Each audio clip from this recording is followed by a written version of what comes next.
दोस्तों, बहुत पहले की बात है। एक गरीब इंसान अपनी गरीबी से बहुत परेशान हो गया था।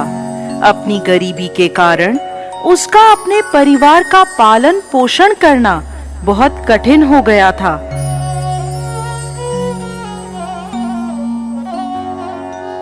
एक पत्नी और 2 पुत्रों के भरण पोषण के बोझ ने उसके मन में उथल पुथल मचा दी थी।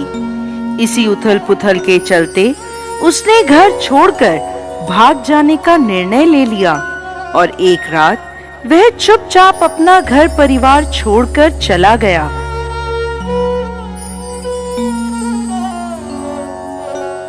वो रात में बिना किसी मंजिल को निर्धारित किए चला जा रहा था। जब वह एक नदी के किनारे पहुंचा तो उसने देखा वहां भगवान बुद्ध अपने शिष्यों के साथ डेरा डाले हुए हैं। ये देख उसने निर्णय लिया कि वो सन्यासी हो जाएगा और भगवान बुद्ध का शिष्य बनकर उनके साथ ही विचरण करेगा। ये निर्णय लेकर वो भगवान बुद्ध के डेरे में जाकर उनके चरणों में गिर गया और उनसे विनती करने लगा कि वो उसे अपना शिष्य बनाकर अपने साथ ही रख ले। भगवान बुद्ध ने उस गरीब इंसान पर कृपा करके उसे अपना शिष्य बना लिया। उसके बाद जब भगवान बुद्ध का काफिला आगे बढ़ा तो वो भी उनके साथ ही चल पड़ा। गर्मी का महीना था। भगवान बुद्ध का काफिला चलता चला जा रहा था। जब वो एक जंगल में पहुंचे तो सभी लोग पेड़ के नीचे विश्राम करने के लिए रुक गए। गर्मी के कारण भगवान बुद्ध को काफी जोरों की प्यास लगी थी। उन्होंने अपने नए शिष्य से कहा, यहाँ पास में सरोवर है, तुम जाकर वहाँ से पानी ले आओ। भगवान बुद्ध का आदेश सुनकर वो सरोवर से पानी लेने चल पड़ा।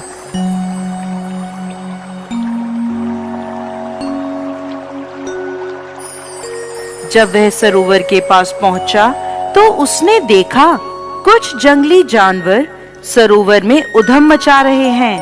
परंतु जब वो सरोवर के पास पहुंचा तो सभी जानवर डरकर भाग गए।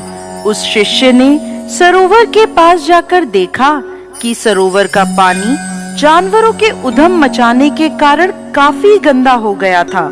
सरोवर का कीचड़ और सड़े गले पत्ते बाहर उभरकर आ गए थे। इतना गंदा पानी देखकर वो बिना पानी लिए ही वापस आ गया और आकर भगवान बुद्ध से बोला, भगवान, उस सरोवर में तो बहुत ही गंदा पानी था, उसे तो पिया ही नहीं जा सकता। शिष्य की बात सुनकर भगवान बुद्ध कुछ देर तक कुछ नहीं बोले। फिर उससे कहा, जाओ उसी सरोवर से जाकर पानी ले आओ। भगवान बुद्ध का ये आदेश सुनकर वो शिष्य पानी लेने चल तो पड़ा, परंतु मन में यही सोचता जा रहा था कि भगवान बुद्ध इतने गंदे पानी को पिएंगे कैसे। जब वह चलता हुआ सरोवर के पास पहुंचा तो ये देखकर चकित रह जाता है कि सरोवर का पानी निर्मल और स्वच्छ हो गया है।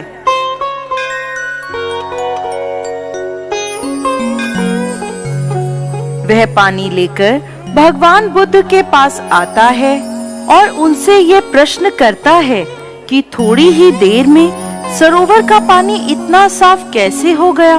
तब भगवान बुद्ध ने उसे समझाते हुए कहा, जब जानवर पानी में उधम मचा रहे थे तब उसका कीचड़ उभर आया था, परंतु कुछ देर शांत रहने पर कीचड़ वापस नीचे बैठ गया और पानी फिर से निर्मल हो गया। इसी प्रकार हमारे मन की भी स्थिति होती है। जीवन की भागदौड़ और कठिनाइयां हमारे मन में उथल पुथल पैदा कर देती हैं और तब हम गलत निर्णय लेते हैं। परंतु कोई भी निर्णय लेने से पहले अगर हम अपने चित्त को शांत रखें और धीरज पूर्वक बैठकर सोचें, हमारे मन की वो उथल पुथल भी पानी के कीचड़ की तरह नीचे बैठ जाती है और तब हम जो निर्णय लेते हैं वो हमेशा ही सही होता है।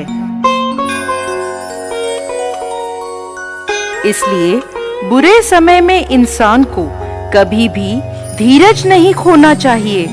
भगवान बुद्ध का ये उपदेश उसके समझ में आ जाता है और जब वो शांति से बैठकर सोचता है तो उसे ये आभास हो जाता है कि उसने घर छोड़कर गलत निर्णय लिया था और वो भगवान बुद्ध से आज्ञा लेकर अपने घर वापस चला जाता है। तो दोस्तों, कैसी लगी आपको आज की हमारी ये कहानी?